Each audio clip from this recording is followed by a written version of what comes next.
Canadian Aviation Regulations regulate everything you will do as a drone pilot.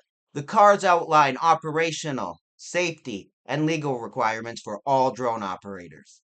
Under Part IX of the Canadian Aviation Regulations, you will find all the information that is applicable to our PAS. If you are a drone operator and you're taking your basic exam, this is critical information that you need to know. So check it out. That is the C.A.R.s Part IX. Our PAS pilots must always give right of way to any manned aircraft. You also must never fly in a way that endangers people or property. As an RPAS basic operator, you will need to always maintain visual line of sight or VLOS.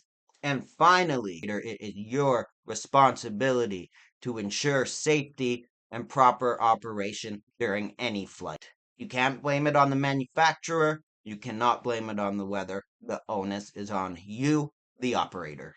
The C.A.R.s also outline the legal repercussions for not following the regulations. This is important information you need to have on hand. The key things to remember: C.A.R.s are the foundation of safe drone operation. Compliance avoids hefty penalties and ensures safety. And you need to know and understand which regulations apply to your flight.